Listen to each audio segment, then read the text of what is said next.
Montana Territory, June 1874. The train hissed and groaned to a halt in the dusty little station of Dry Creek, its iron belly exhaling steam into the summer heat. Marshal Kellan Thorne shifted his weight in the saddle beside his horse, squinting at the cluster of passengers disembarking.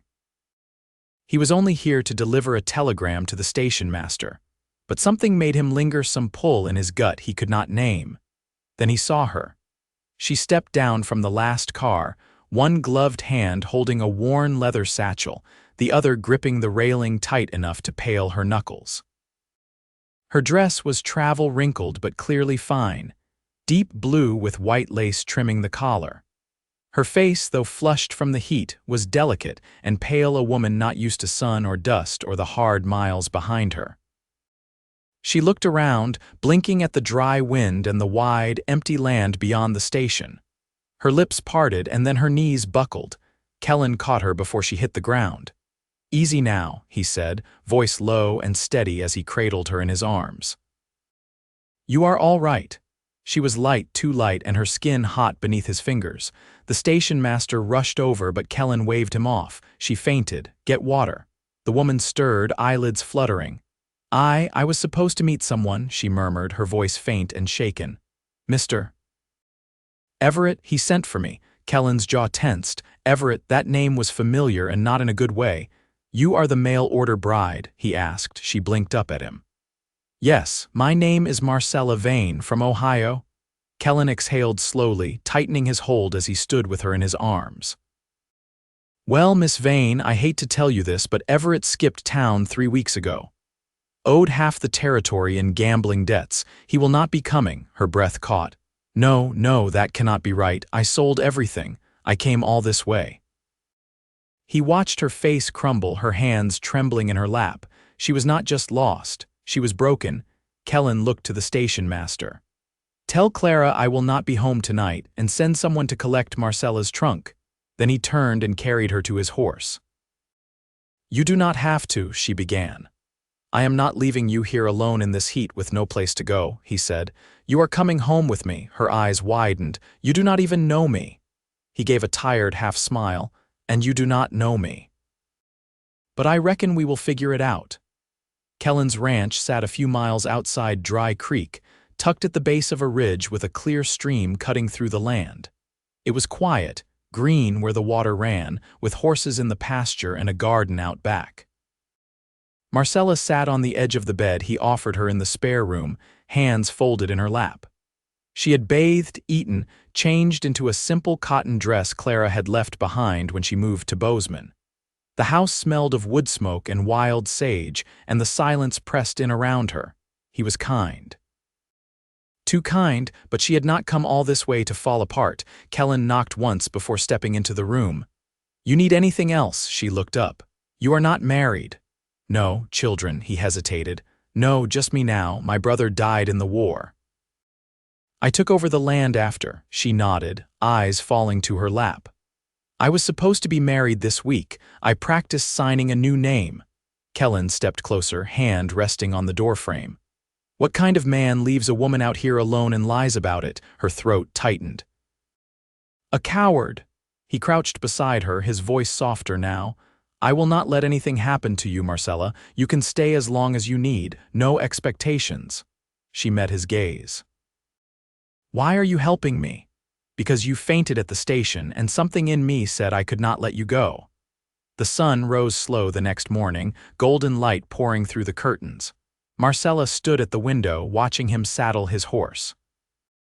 He glanced up and caught her eye, lifting a hand in greeting before riding out to check the cattle. She touched the glass. He was real, steady. Not beautiful in the way she had imagined her husband would be, but strong and kind and quiet.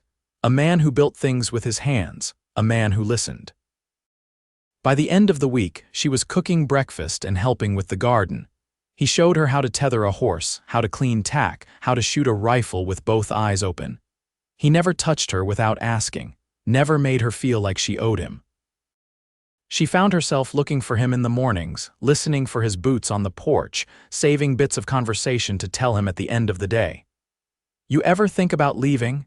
she asked one evening as they sat on the porch, a pot of coffee between them. Used to, he said. But the land keeps me, and now, he looked at her, the air held still. Now I reckon I am glad I stayed. She looked away, smiling. One night, near the end of her second week there, she woke to a crash. She rushed into the main room to find Kellan on the floor, blood on his temple and a man standing over him with a knife. Marcella did not stop to think. She grabbed the fire poker and swung it hard, knocking the attacker off balance. Kellan tackled him, fists flying, until the man lay unconscious in the dirt. Kellan stood, breathing hard, and turned to her. "That was Everett's cousin," he said. "Trying to settle a debt." She stared at him, heart pounding. "You could have died." He stepped forward, "and you could have run." "But you stayed."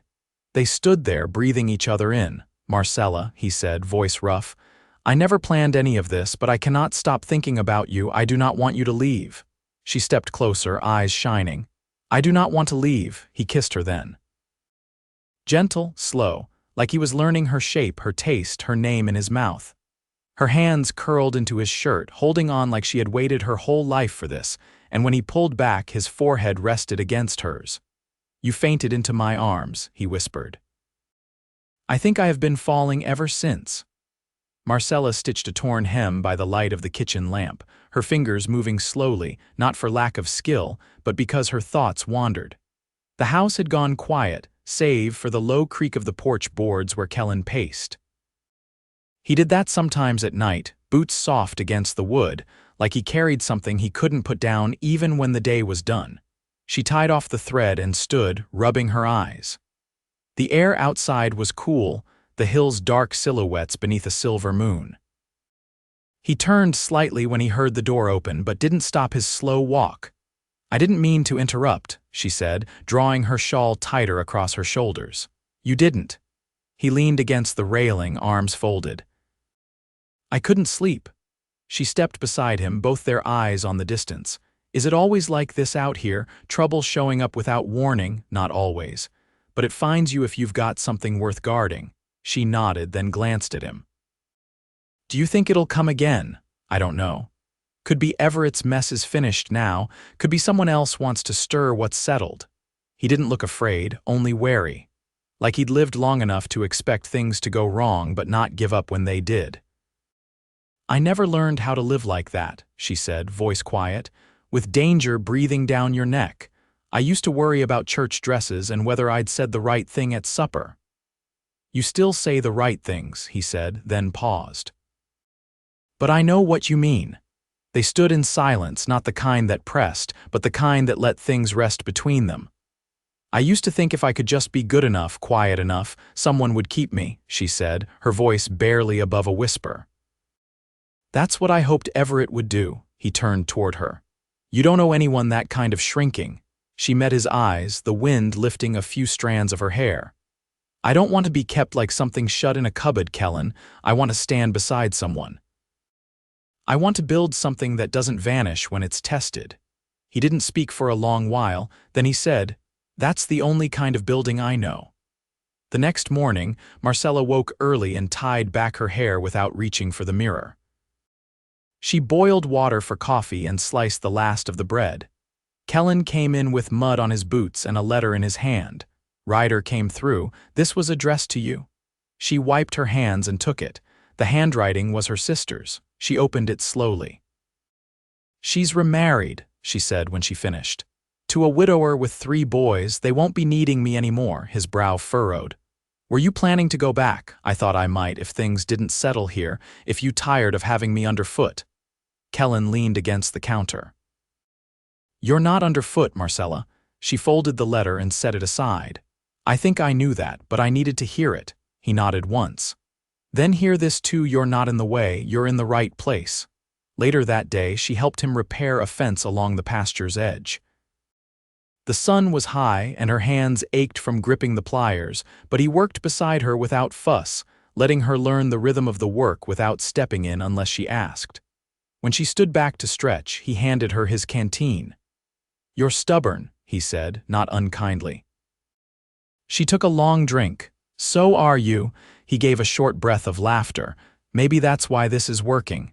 She looked at the line of fence they'd repaired. "It is working, isn't it?" He didn't answer, only reached out and brushed a bit of dirt from her cheek, his hand lingering for a moment longer than it needed to. That night, she moved her things into the larger room without asking. He found her folding a quilt at the foot of the bed. "You sure?" he asked, his voice low. She nodded. "I don't want to sleep behind a closed door anymore." He stepped into the room, not touching her, not crowding, just standing close enough that she could feel the steadiness of him. "I won't ever give you cause to run," he said. "I believe you," she whispered. And when they lay down, it wasn't a storm of want, but something slower, his hand finding hers beneath the sheet, her head resting against his chest, the sound of his heartbeat steady and real. "Good night, Marcella." "Good night, Kellan." And in the dark she smiled, not because she was kept, but because she had chosen. The first hard frost came early that year, crusting the pasture in silver before the maples at the creek had turned. Kellan rose before dawn to light the stove, his shoulders hunched against the cold seeping through the walls. When Marcella stepped into the kitchen wrapped in his old wool shirt, her breath caught at the sight of him kneeling to coax the fire to life. "I can take that," she said, crouching beside him. He handed her a fresh stick of kindling. "You ever split wood before?" "Only once. My father watched the whole time and still insisted I'd break the axe handle." Kellan's glance was brief, but his voice was even. "You won't." Outside, the wind rattled the windows. She fed the kindling into the growing flames, the heat brushing her cheeks. When the fire caught, Kellan stood and offered her his hand. She took it without hesitation. By mid-morning, they were in the barn repairing tack. Marcella worked the leather with a practiced patience, her brow furrowed, lips pressed together in focus. Kellan ran his thumb along a worn saddle strap, watching her hands. "You always work quiet?" he asked. "I do my best thinking that way." He nodded once, then leaned against the stall gate. "You still thinking about going back east?" She didn't look up. "There's nothing waiting for me there now, no house, no kin who need me. I thought I was going to be a wife, that was the whole idea." Kellan's voice was low. "You are." She looked up then, eyes sharp. "You're sure about that?" "I wouldn't have let you in this house if I wasn't." She put the awl down. "Then say it plain." "I want you to marry me," he said, steady as a fence post. "Not because of what happened, not because you've nowhere else, because I want you beside me. Every day." She stood slowly, brushing her palms on her apron. "I won't be meek. And I won't wait quietly for permission if I see something that needs doing. I'd think less of you if you did. I don't know how to raise animals or run a homestead without help. I've got 2 good hands and time to teach you. I don't want a life that's only patching fences and boiling beans. Then we'll build better." Her eyes searched his face, looking for cracks, for hesitation. "There weren't any. When?" she asked. 2 Sundays from now. Reverend Porter's back from Helena by then." She crossed the space between them and laid her hand against his chest. "I won't wear white," he smiled, soft and quiet. "I'll wear my good coat." That night, as they shelled beans by lamplight, Marcella paused, holding a split pod in her fingers. "What was your mother like?" she asked. Kellan didn't answer at first. He set down the bowl, fingers curling loose in his lap, strong. "She'd sing while milking, even when her hands were cracked from frost. Kept her hair braided down her back. Never talked about the war, but she kept a letter from my brother folded in her Bible." Marcella nodded. "Mine always wore green on Sundays." She said it made her feel younger. He reached across the table, his calloused hand covering hers. "We'll make something new, doesn't have to be like theirs." She turned her palm to lace their fingers. "It already isn't." The wedding day was cold but clear. Clara returned from Bozeman with a fresh-cut bouquet of mountain laurel and a lace ribbon to tie back Marcella's hair. Kellan stood in his dark coat, freshly brushed, boots clean, a nervous crease between his brows that wouldn't smooth. Marcella stepped out wearing a slate blue dress she'd mended herself, the hem just brushing her ankles. Her hands didn't shake. Reverend Porter's voice carried across the field behind the house, where the sun caught on the distant ridgeline. No guests except Clara and her husband, and the wind rustling the dry grass. Kellan held Marcella's hands as if she were something he'd worked his whole life to deserve. When the vows were said, and the ring a simple band he'd carved from silver slid onto her finger, neither of them smiled wide or wept. They just stood still, eyes locked, like everything in them had settled into place. That night in their shared bed, the silence was different.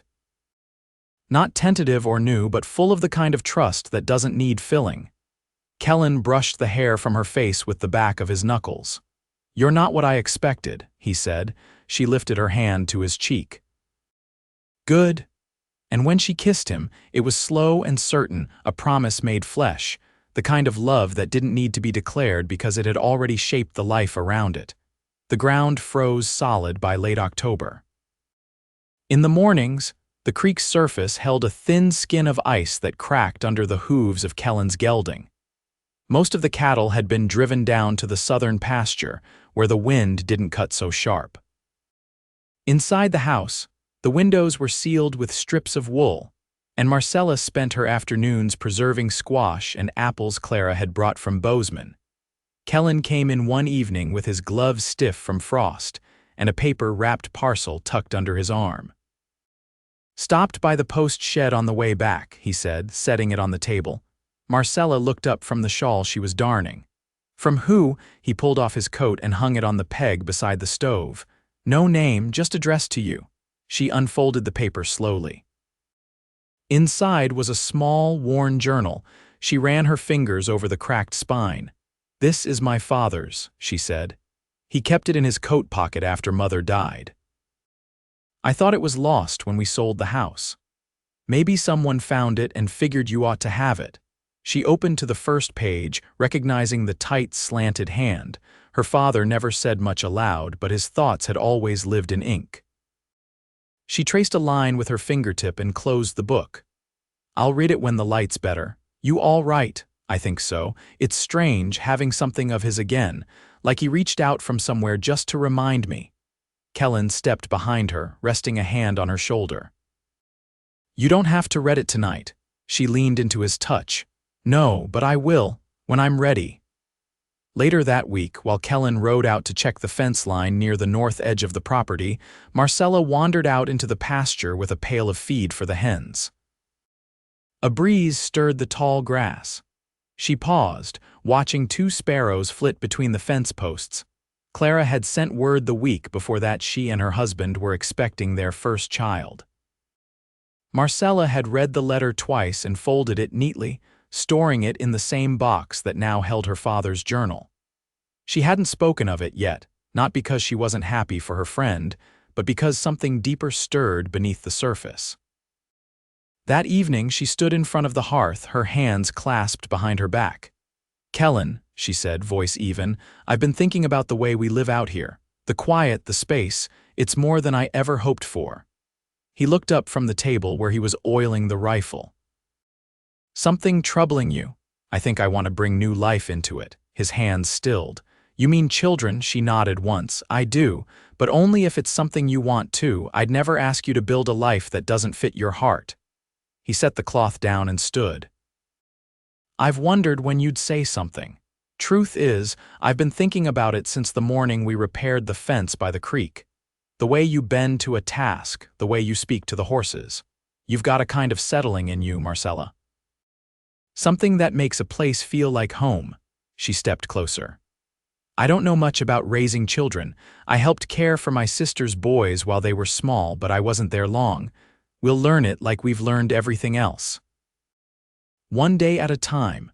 She looked up at him, her voice softer now.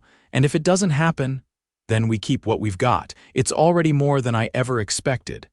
He kissed her forehead and she closed her eyes, letting that steadiness settle through her.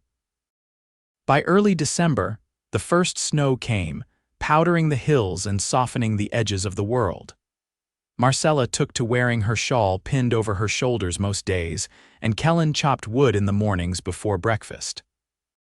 They spoke less during chores now, not from distance, but from an ease that came with knowing what the other needed without being told. One night, as the wind howled outside and the fire crackled low, she pulled her father's journal from the shelf and opened it again. Kellan sat nearby, whittling a thin strip of pine into a spoon. She read a passage aloud. "There's peace in the doing. I've found more truth in a day's labor than in 100 sermons." Kellan looked up. "He sounds like a man I would have liked." She turned another page. "I miss her in the small things, the way she folded my shirts, the way she never let the bread rise too high. It's the quiet I can't get used to." She closed the book gently. "He never remarried. Some folks don't find it twice. You did." She reached for his hand. "That's the part I never expected, that something so steady could grow from something so broken." He threaded his fingers through hers. "We didn't build from broken. We built from honest." And when they sat like that, hand in hand, the firelight painting soft gold across their skin, neither of them said another word. They didn't need to. The home they'd made between them had already spoken everything that mattered. The cellar door stuck a little in the cold. Marcella leaned her shoulder into it, the wood groaning as it gave way. She stepped down into the dim, earthen cool where the last of the potatoes were stored in burlap sacks against the far wall. She'd made a list that morning what they'd need before the mountain roads froze solid. Kellan was out mending a gate post that had come loose in the wind. She could hear the distant ring of his hammer even from here. She crouched and ran her hand over the sacks, counting by touch. The oil lamp cast a golden ellipse across the dirt floor, and for a moment she paused there, bent low to the earth, remembering the cramped rooms of her life before. Not sorrowfully. Just noting the difference. When she came back up, she set the lamp on the kitchen table and opened the ledger. Her handwriting had grown surer since the first time she tried to use it. She marked the counts, then added a note beside the flour entry. Enough for baking, but not for trade. Then she crossed the porch to the barn, where Kellan was just rolling his shirt sleeves down. "There's a wagon coming from Bozeman next week," she said, brushing hay from her skirt. "Could we spare some eggs and tallow to send back with them? Clara's cousin runs the dry goods, and I'd like to trade for spices, maybe some wool." He wiped his hands on a cloth. "You've got a mind for the details. I never had much say in them before. You do now." She looked at the line of fence he'd just finished. "We're good on what we need, but I'd like us to have a bit of what we want too. Then we'll trade." She rested her hand lightly on his forearm. "I like the way you say we." That night she brought out the sewing she'd started earlier, a small shirt, the seams still loose and unpressed. Kellan leaned over from his chair, studying the fabric. "When did you start that?" "This morning. I've had the cloth since before the snow." "I wasn't sure when to begin." "And now you are," she nodded. "I carried quiet for a while, wanted to be certain." He set his tin cup down. "You are." "Yes, I think I've been certain longer than I let myself admit." He reached out, cupping her cheek. "You really are something, Marcella." She leaned into his touch. "I want our child to know what it is to be loved without condition, to know gentleness and steadiness and the kind of love that's built, not bought." "He will, or she," she said, smiling. "Or she." The ice deepened over the creek and stayed through winter, thick enough by January that Kellan could cross it on foot. He built a cradle from pine boards he planed down in the barn, shaping each piece carefully, sanding until smooth. Marcella knit in the evenings, soft wool blankets in shades of wheat and blue. They didn't speak often during that work. They didn't need to. In spring, the snow melted fast, rushing down from the high ridges and flooding the creek before it settled again. The earth turned soft and wet, and shoots of green pushed up through the thawed soil. Marcella stood barefoot at the edge of the garden one morning, her hand resting low on her belly, watching the birds return. Kellan came up behind her, wrapping his arms around her middle.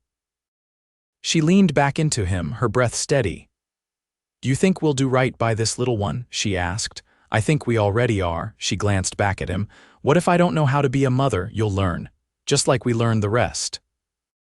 Together, she turned in his arms, laying her head against his chest. "Promise me something, anything.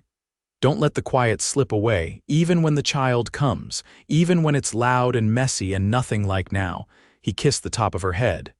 "The quiet's not out there, Marcella. It's in here." He laid his hand over her heart. I'll hold it for you, even when you forget." The baby came in late June, just as the wild roses bloomed along the fence line. Kellan rode for the midwife 3 days before, and when the time came, he stayed outside until the midwife called him in with a soft knock on the doorframe. Marcella lay back against the pillows, her hair damp, her face pale but peaceful. In her arms, wrapped in a muslin cloth, was a small, dark-haired girl with eyes still closed. "She's strong," Marcella said softly, "and loud." Kellan bent down, brushing his lips against his wife's temple. "Like her mother." Marcella looked up at him. "Her name is Willa," he nodded, the name settling into him like it had always been there. Willa Thorne. Their first night home as 3, the wind was calm and the fire low. Marcella sat in the rocking chair, Willa asleep against her chest. Kellan knelt beside them, one hand resting gently against the baby's back. "You tired?" he asked. "No," Marcella said, her voice hushed. "Just full. I never knew a heart could hold this much." Kellan kissed her shoulder, then stood and banked the fire. When he returned, she reached for him, and he folded into the space beside her, one arm around her, the other cradling their daughter. The cabin was quiet, but not empty. The silence held warmth now. A life stretched out ahead of them, not without work or worry, but full. Full of small hands and growing feet and days marked by planting and tending and gathering close at night, and in every part of it, there was the steadiness between them. The kind that didn't need words. The kind that had been built day by day from the ground up. They stayed in that house at the base of the ridge, where the creek ran clear, and the wild roses marked the seasons. And in that place, with their daughter growing strong and the land answering back to every seed they planted, Marcella and Kellan lived out their days side by side, never once letting go of the quiet they'd earned.